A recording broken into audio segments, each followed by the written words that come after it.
welcome. You're watching Market Headstart on Moneycontrol. I'm Sakshi Batra, and this is where we get you prepared for the trading setup of the day. Well, it's the week right after the union budget has been presented on Saturday. There was a sharp cut on the markets as we witnessed right after the budget speech. But how is the market going to take it in this week forward? And that is what we're going to be discussing today. I have with me Kshitij Anand. He's the markets editor at Moneycontrol. Good morning, Kshitij, and thanks very much for joining in. Well, a sharp downside. In fact, one of the sharpest declines after the budget speech is what we really witnessed on Saturday. Initial reactions have been a big thumbs down to the budget announcements. There were a whole host of disappointments that we have been continuously talking about, in the budget speech as well. But how do you expect the markets to really take in the fine print in this week going forward? Well, morning Sakshi, and good morning viewers. Well, definitely if you look at what really happened in the Saturday's trading session, biggest single day fall in the last 5 years. Sensex was down by nearly 1,000 points, Nifty 50 lost 300 odd points, and now we are trading near to the 200 days moving average. And the last time when Nifty sort of breached this very crucial support, that is the long-term moving average of 200 days moving average, then it was back in the month of October 2019, and then it made a low and then sort of bounced back. So we will have to see how markets behave at this point in time. But history does suggest that markets do not trade below this 200 days moving average for a long time. So there's always a possibility of some sort of bounce back that could happen. Yes, if you look at the global cues at this point in time, they are not that supportive. In fact, we could see another round of selling in Monday's trading session. And why we say that is because on Saturday, most of the institutions were closed. That means whatever we saw on Saturday, that means the selling, that was more from the HNI investors, and few of the institution desks were open. But now I think on Monday, the full, I think we'll be able to see the full impact of foreign institutional investors in Monday's trading session. Now, if you really look back on what really happened, I mean, what are the factors which really led to the disappointment? I think the budget was largely not in favor of D Street. Probably saying that not in favor of D Street might be a little harsh, but it's just that it was slightly more over ambitious at this point in time.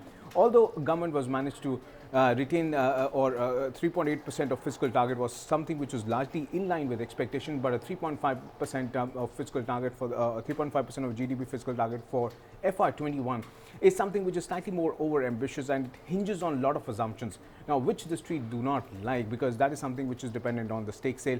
The divestment target is something which is slightly higher, 2.1 lakh crores, is something which might be which Sakshi, I think it's something which is slightly more over ambitious, because it's something which is dependent on how LIC IPOs go through. Absolutely, and this is on the back of when the previous targets have also not been achieved.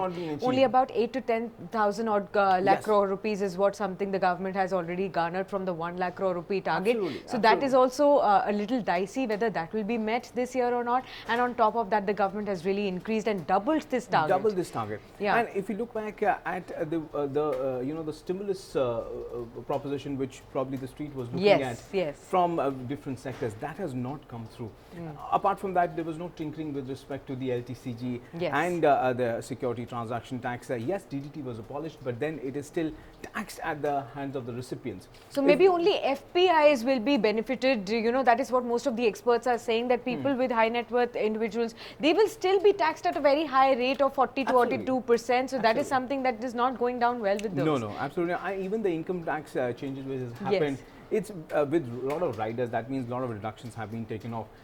If in case those new regulations would have been still included with the deductions that are there in the regime, in the new regime as well, then it would have been a slightly more better proposition for the investors at this point in time. Now, today bond market will also react to the budget, although with respect to bond markets, I think the fiscal deficit target is something which is in line with estimates, and the 3.5% looks rosy, but I think it should be more, rupee could see a knee-jerk reaction because of what is happening across the globe, but bond market should at least be stable.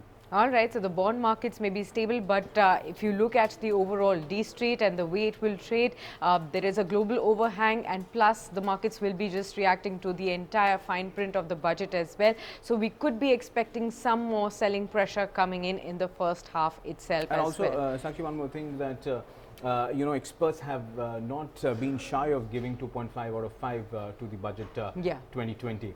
So, Absolutely. so it just shows that how disappointed the street In fact, is. you know what, Kshitij, over the weekend, over the Sunday, what we could actually find out was most of the experts, especially India Inc. members, corporate India, who were actually initially after the budget speech, they were really lauding the kind of speech given by Finance Minister Nirmala Sitharaman. But as and when they read the fine print, they've actually come out with the kind of disappointments that they have seen in the budget speech as well, and they actually feel that most of the announcements would rather hurt than really help the economy at this point in time, and what was really needed was to pull the economy back and put it on the growth path as well. But that hasn't really happened, and there has been disappointment, and the disappointment may be continuing on the D Street also today. But the focus again will shift back to the earnings season. The budget is gone by, but we'll have to see how the individual companies are really performing on the back of earnings as well. So Kshitij, which are the companies that you're eyeing today on the back of earnings? Right.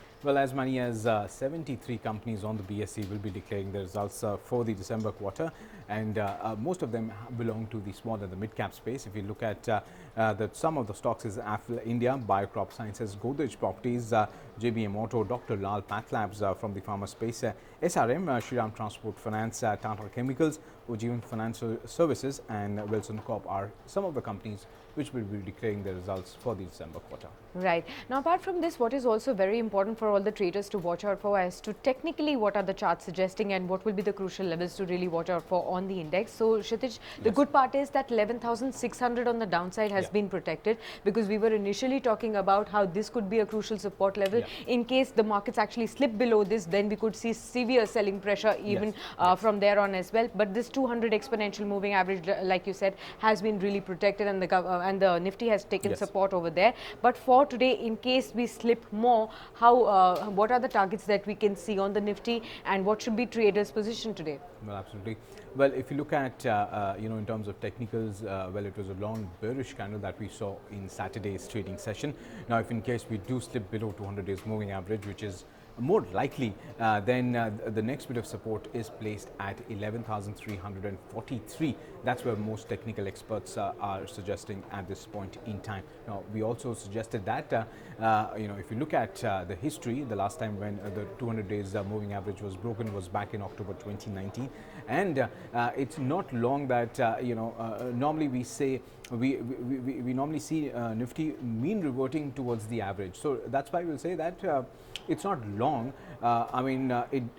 Probably another next 5 to 10 trading session, we could see a bounce back, and we could see Nifty bouncing back towards 11,700, 11,800 levels. So yes, this could be a good opportunity to buy into the index or buy into your quality stocks at this point in time, because this could be just a knee-jerk reaction.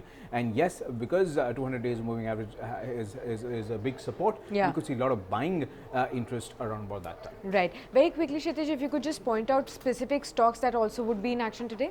Right. Well, the first stock that we have on the list is Mahindra & Mahindra. In fact, the auto major reported 6% decline in total sales at 52,546 units in January.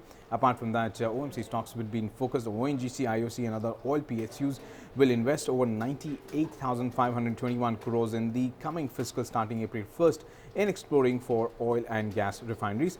Apart from that, BPCL will be in focus. Now, the government will come out with the expression of interest inviting bidders for privatization of BPCL within few days. That's what a senior official said on February 2nd. Apart from that, Sakshi, I also believe that you're also tracking some stocks based on what brokerages are recommending. Right, Kshitij. Let's start off with ITC first. JP Morgan has come out with its report on this one, downgraded the stock to neutral rating from overweight. The target price has also been cut to 235 rupees, and this is after the tax has been hiked in the budget speech. Now, Morgan Stanley has actually commented on the real estate space after the budget announcement. They do say that the new direct tax regime and the tax extensions to affordable housing should help demand going forward. DDT removal should also aid in 2 to 5% of higher cash with companies going forward. And with that, we are at this wrap of this market head start, and do stay logged on to moneycontrol.com for more news and updates, because we are run out of time. Thanks a lot for watching. Thank you.